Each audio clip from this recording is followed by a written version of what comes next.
First, we continue our coverage of a church in crisis. Dozens of new claims of priest sexual abuse and dozens of new clergy have been added to the list of abusers in the Buffalo Catholic Diocese. But church leaders and attorneys were clear today none of those claims happened after the year 2000, meaning there is no record of any ongoing abuse of children or adults.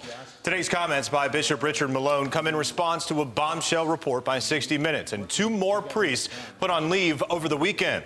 They also follow the bishop's meeting with clergy earlier this afternoon, during which he committed to staying on as the leader of Western New York's Catholics. The diocese added 36 names to an existing list of 42 priests accused of sexual abuse.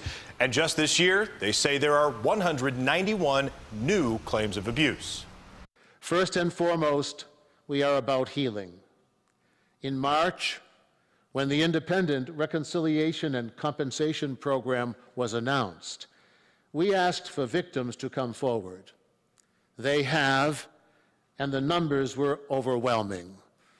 I think the image, the word tsunami, is not inappropriate. Addressing these cases, though, has taken more time than expected, and so we've instituted additional staff and procedures to work through all the cases to bring healing to our victims. Malone repeated throughout the nearly two-hour news conference that he's committed to doing the work of investigating these abuse claims in a stronger, more transparent way. He did admit that two priests called for his resignation during this afternoon's meeting. His response, quote, "I told them no."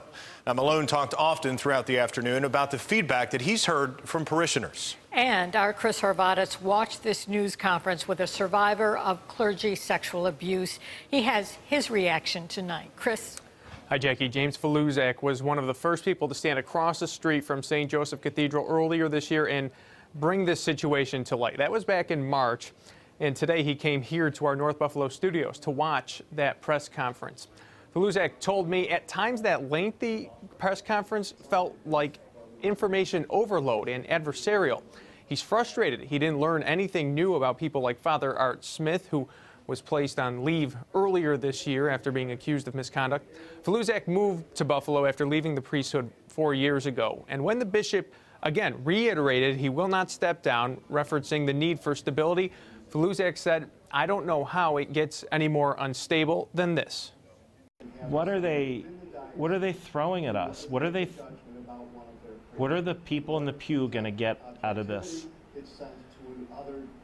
Is this an event for the press? Or is this for the people in the pew? Because I honestly cannot tell what they're trying to accomplish. Meanwhile, Mitchell Garabedian, a lawyer who represents Siobhan O'Connor, the whistleblower in this scandal, released a statement a short time ago. He said the press conference was nothing more than another layer to the cover-up. He called on the diocese to release all names of credibly accused pedophiles in the church.